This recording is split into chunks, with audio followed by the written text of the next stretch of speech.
Good afternoon. This is Dr. Bill Wise again, and I'm with the American Orthodontic Society, and I'm going to discuss a little problem that we have here in orthodontics, and that is in retention, and it looks like it's a lot simpler than it really is, and it's my opinion that most people doing orthodontics do not fully understand retention, and I include everybody that's doing orthodontics. We came to slough retention off. If you can do the job and get it done and get it nice and pretty and lined up good, you seem to think you're through with it. But really, this job that you've done should last, and you need to retain it in a proper way. And I don't think that most of the cases, a lot of them were not retained properly. I just saw too many parents and older people that well, I had my teeth straightened when I was a kid, but they didn't hold up or something there, that I didn't wear the retainer or something was wrong, So anyway, I'm going to try to cover a few of those points in this little, it's really a pretty simple case, but the principles in here are not simple. I'm going to show you a young lady, actually after we had finished, but then I'm going back and show you her original models and the problem that we had with these models, and we're going to try to put a bonded upper retainer on her along with her regular retainers that she normally has. By the way, I'm a general dentist, but I've done nothing but orthodontics and temporal mandibular joint work that's involved with orthodontics for the last it's a little over 42 years, and I did a lot of orthodontics prior to that with my regular dental practice. So anyway, let's get on to this, and it's a nice young lady that we're working on, and we'll see what we have here. Let's see, I think my little marker is in there. Yeah, it's going all right. Okay, this is her profile. Just looking at that, I mean, there's nothing wrong with this at all. She's a very nice young lady. We started when she was, I think, about 12 years of age on her, but this is after we pretty well finished all the orthodontics. And you look at it from the front, looks fine. There's no problems here in anything that I can see, and she's got a big, wide, beautiful smile. There's very little gum tissue shows. The teeth all show, and it's be a very winning smile for her, and it'll help her throughout her life. I tell you, it really does. Now, I'm gonna show you her models. Now, it wasn't a big deal on the models, but she had a deep bite, or fairly deep bite, and there's some crowding in it also, a few other problems, but I want you to remember how much of the deciduous, of the lower permanent teeth you could see when she closed her mouth together. Now, if she's class 1, say, which she pretty well is, then there's got to be some crowding of those lower anterior teeth, and this whole upper arch is going to be expanded. Now if you look at the teeth though, they're socked together real good. She wears, for of course when she came in, she didn't have any type of retention or anything in her mouth at all. She just came in, and the teeth have functioned in real well in that position. And that's the way teeth do. And that's what our retention should let people's teeth erupt into each other and kind of grind in, over a period of time, where the points go down in the little grooves and where they slide back and forth in here to bite. Now her bite is too deep. So I'm going to show you this around from the other side, and you can see where these lower anterior teeth come up way up in here in her mouth like that. And that we don't want, because that kind of locks the mandible back. It keeps the mandible from being able to come forward like it should. And then when you bite together, it has to bite in that position. And a lot of times that's too distal for the mandible, and you have problems with your retrodiscal tissue back there and the synovial fluid, and can come up with some EMJ problems from simply having a deep locked back bite like that. A lot of people have it and don't have any problem with it, but then a lot of people do have problems with it. Okay.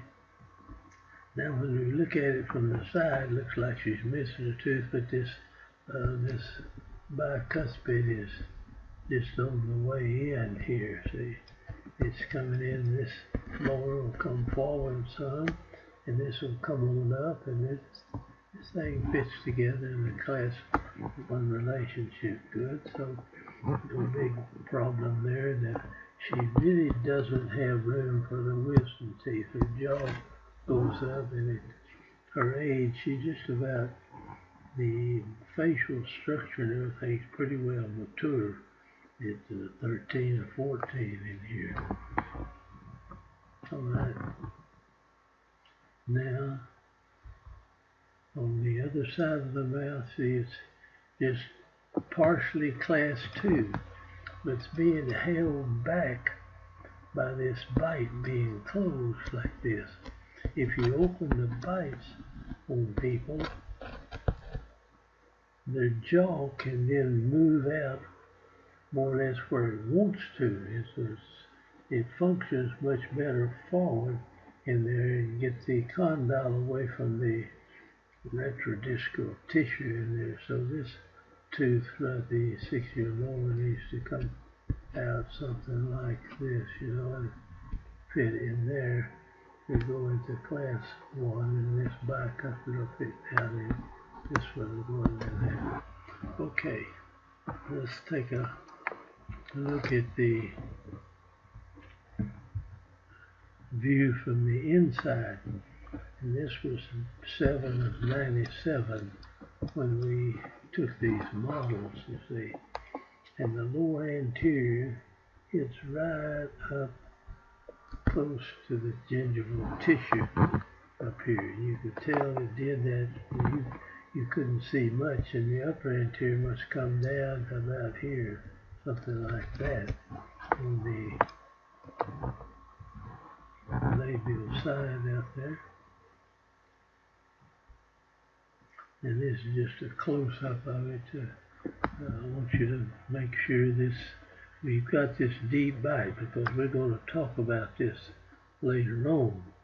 Now when you go to bring this bite down, you work off of the 6-year molars back here to intrude these teeth, and you bring all this down, but the force to intrude the teeth picks these teeth up to some extent, and you get some opening of the bite in here. And so your bite, on any deep bite person, when you level it out and get it, everything finished, it's going to try to deepen some more when you get through with it. it seems that everybody that's got a very deep bite, it makes a valiant effort to get back to deepen the can after you get through. So if you leave your retainer out, these teeth they erupt again a little bit, and then they don't fit on your bite plate on your retainer, and they give you trouble.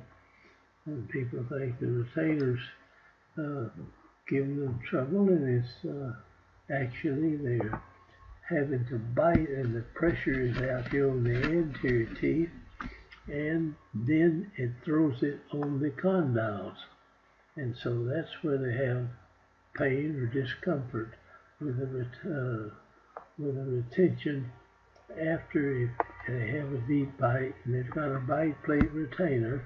They lose it or leave it out for a week or two, or don't wear it good, and the bite deepens again, and now they put the retainer in, and so the lower front teeth hit the bite plate early, and now you've got pressure in the front, and then it's nothing along your teeth touch at all, and so the other end of the pressure is on the condyle, and that just doesn't feel good. When you press down now, you got pressure out in this area, and you'll have pressure back on the condyles back in the back somewhere. I can't mark that area right now. And that's something a lot of people don't understand. They'll come in with a retainer, so misplaced this, left it out for a few days, I put it back in, and now it makes my jaw hurt. And you think there's something actually wrong with the retainer, but it's not your retainer that's wrong. It's the bite plate on the teeth. It's if the bite is deepened. Okay. Now looking at the lower teeth, you've got some crowding, not a great deal, but we'll need to level it out, which we do. Okay. Now this picture here is taken in 04. Now this is a few years after we had finished.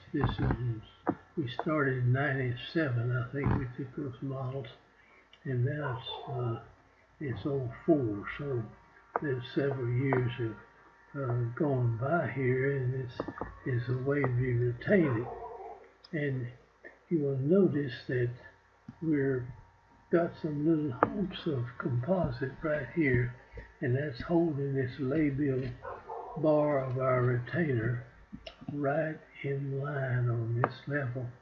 This tooth right here is a little malformed. Right, I didn't try to smooth it up or anything, just lined it up with that.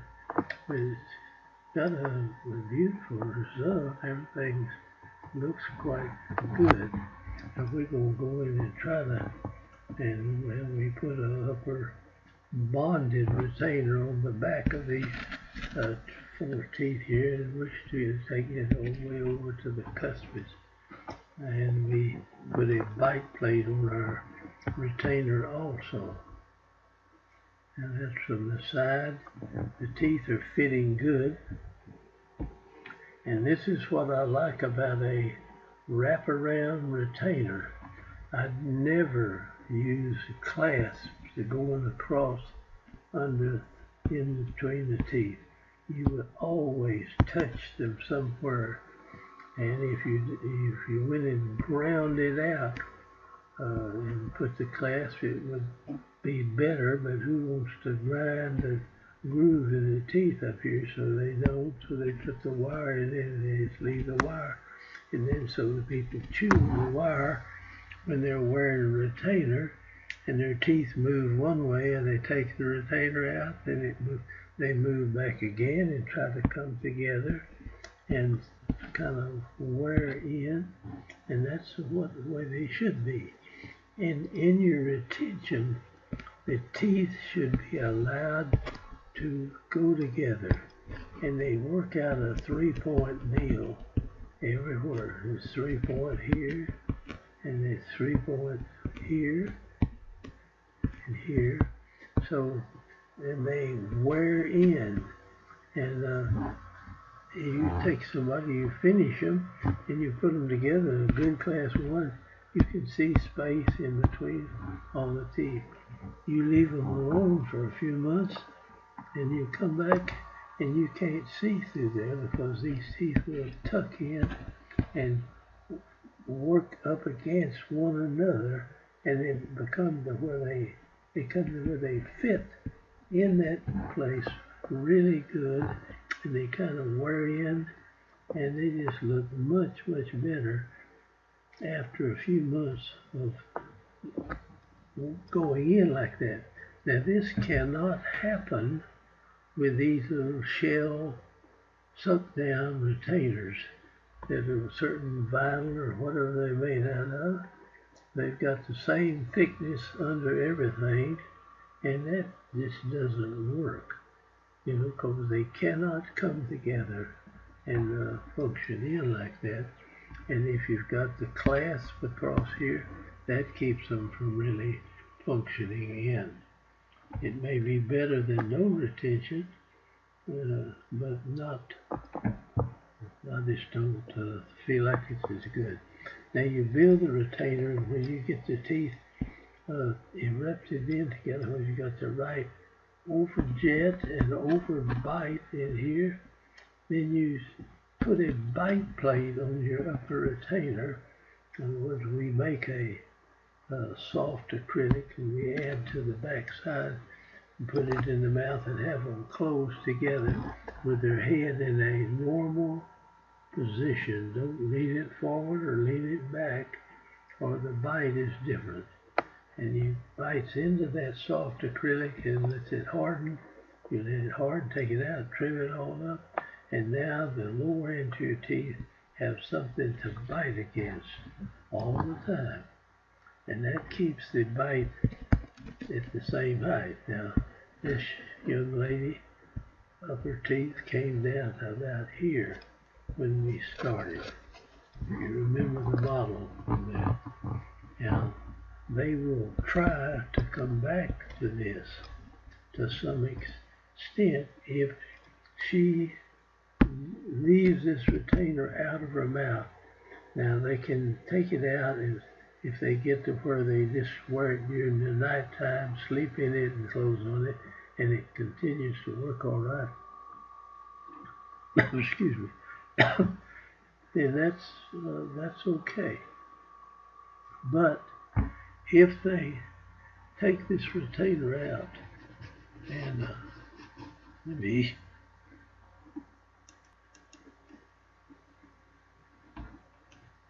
okay, we're back again. What I was referring to, like anybody that has a deep bite, in other words, these upper front teeth are way down here, and we raise these up and we push these down, and we level the bite out like it is now, and that is good. That's the way we want it to be.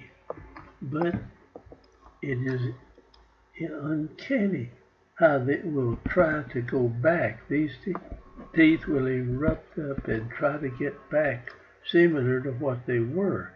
And if you take this retainer out that's got this bite plate on it and leave it out for several days or a week or two, and now you find it and put it back in, these teeth will have erupted up higher. Now, follow me. Now we take this retainer with a bite plate and put it back in the mouth, and they start wearing it, but when they close together, they feel nothing but these teeth coming in contact early with this bite plate. And the teeth back in this area don't touch at all. They don't take any of the load. So there's a gap from here all the way back. And so what's taking the load now, whenever they swallow and they press up and down here, it hits between here, and I'm going to just kind of draw the condyle back here, and the condyle will be taking the load, and it'll be open all the way up to here. And that just doesn't do it. In other words, now if you could put it back in and gradually keep wearing it and your condyle's tough enough, then the back teeth will erupt together. But some people can't do that. And the only way you can do is put some composite or build up in the back here and let these teeth erupt together, and then take this off, and then it will work together on your molar back here. And you have to do that in retention. And there's a lot of people do not understand that. And I'm not kicking the orthodontist or anybody doing orthodontics. Many of the people just, if they can learn how to straighten their teeth, don't seem to give the effort and time to the retention of the teeth. But if you have this patient as your patient and you're working on them, and you got to put up with them and be with them as for years and years and years, you know, then you are more interested in that person's bite staying in place and everything. Then I think you give it more care than you do if you do nothing but do the orthodontist and just give them a retainer and pat them on the back and tell them come back and we'll check it once in a while or something like this. And they go off and the thing goes to pot over a period of time, or it moves. And I saw so many mothers and fathers and people that brought their kids in that said, well, I had orthodontics when I was a child, but they didn't hold, or I didn't wear the retainer, I didn't do something. You know, they don't blame the orthodontist, and that's maybe good. But if you retained it properly, and they wore a retainer, and if their bite tends to deepen for years, you need to wear the blooming retainers as long as you're having a problem with it varying. Now, most people, I finished them, they would wear the retainer for 10, 15, 20 years. I've had people that had some problem with the pressure in there. They had to wear these retainers the rest of their life if they wanted to keep the teeth straight and nice and pretty like that. I know Loretta Young, I think the movie star, wore retainers when she was 60 years old or something to keep this big full smile that she had. Okay, I'm not, well, I am fussing at people doing orthodontics that don't even give a thought to it. I think it's something that we really do need to do, and it's understanding retention is a pretty big problem. All right, this looks pretty good here. Let's go back and look at the inside of the mouth. That's where we wanted to bond this. Now, if we could bond something on the teeth, I'd like to get it on at least the cuspids. And if you really need to, you can go over here and bond into the bicuspid too. Now you're going to have a problem with the biting closedness.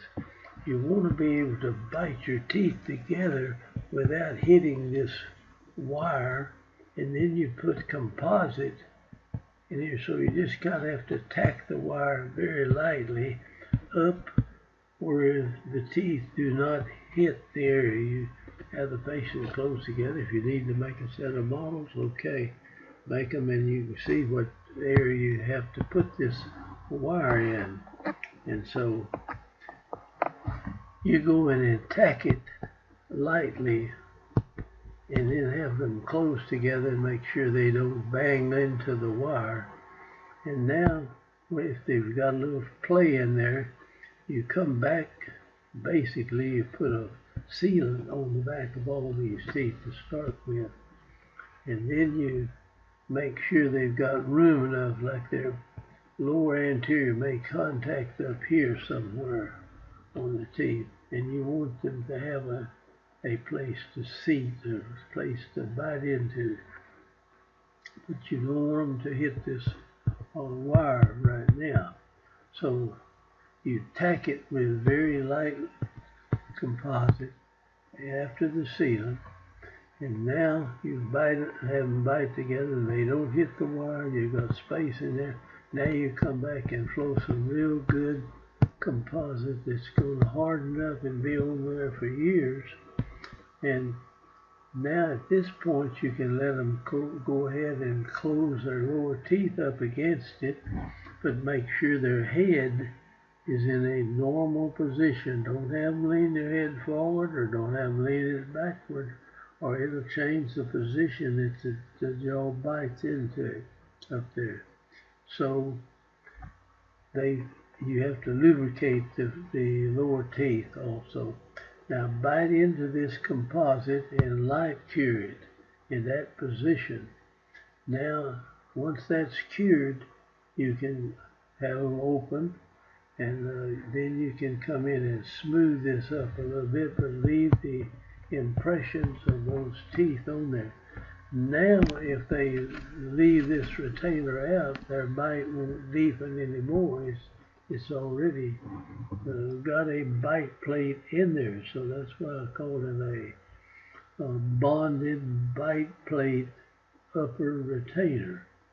Now it's good retention, but it makes a difficult job to go in and put the dental floss through there. You have to use that little floss.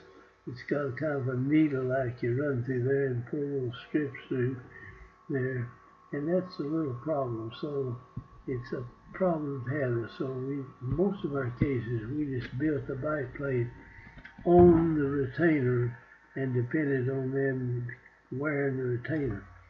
Now we can come back and add to that and have this retention come up and add on to that too. Now I think in here we came back and built that up. Now here we just bonded the 4 anteriors. I really would like to go at least to the 3s, and if you have room where the cusp doesn't go down in this groove, you can run this over and bond it into the bicuspid, and that makes it even better as far as staying there, as long as you don't hit this with your upper tooth coming in there. Now we came back, and I just drew a line on there where if we had put that in, I would rather have it 3 to 3, but here we just had it 2 to 2. Now we came back and added acrylic to our retainer and bit on it, and that's where the teeth actually closed.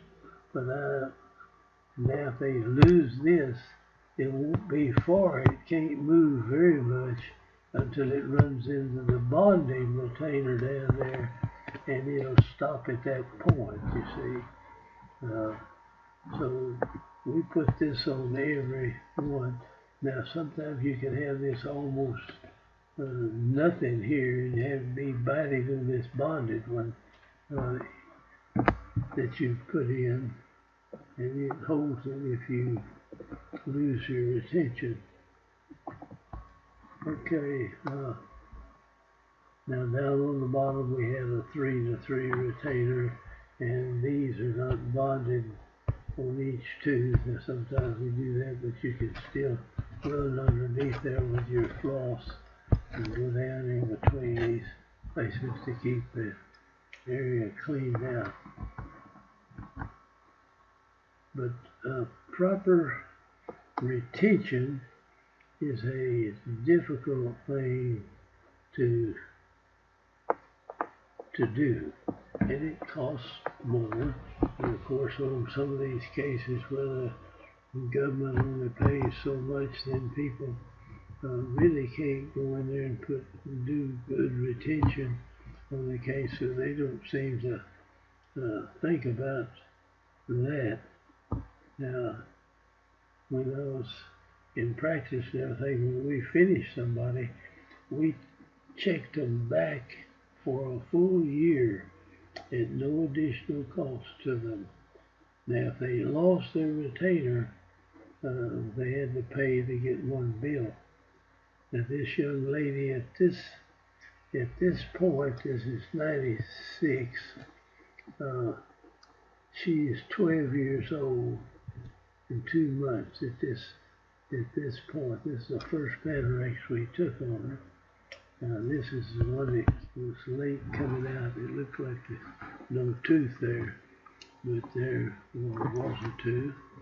Now the next Panorex here is taken in 97, and all the deciduous teeth are out, and this was the gap. That's about when we started the case.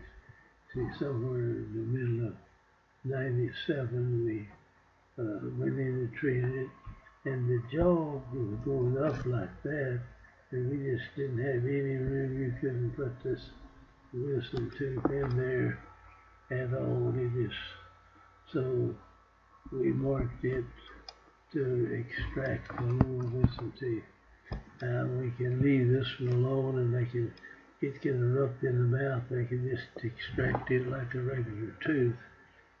So there was no real room to get those wisdom teeth in. If there was, I would certainly save them. Now, if she was missing a tooth or something in here, we'd drag these forward, and then when that came in, we'd have room to put it in. We always think of that. We can slide these teeth up and fill in a whole gap. If this tooth's gone, we'll bring this one over here. This will drift in a lot of the way, and when it comes in the mouth, we'll line it up. It doesn't matter. We can upright it 2 or 3 years after the braces are off. Just no problem at all. Just bond the wire and then bond the tube on the tooth, and you can upright the tooth. And so let's see, I think there's one more. This is the third Panorex, and we've got the bonded retainer on the lower, but we haven't put the thing on the upper. I don't think we've got a picture of it on the upper teeth at all. Now that's the end. That's a picture of 04. Now, I hope that people will look at this, that the people that do orthodontics, and learn how to bond. And we put something, and this is on the lower, just nearly everybody, and we make an upper retainer for everybody. And sometimes we make a lower wraparound, and then times we may come in and bond an upper kind of a bonded retainer, and we kind of make a bite plate out of it. So if they lose their retainer, their bite won't deepen much. It'll just go up and touch that, and it stops at that point. So that helps out. But these little shell things that people wear, they keep the teeth straightened out, but that interferes with the eruption together of the teeth right here, and so does the wires that go under there. So I'm going to hush and hope that you understand a little bit more about retention. I'm going to cover several videos on retention, and there's just a lot more to it than most people think about. So good luck, and Thank you for watching it, and we'll get back with you later on. Thank you now. I'm going to close out and stop this.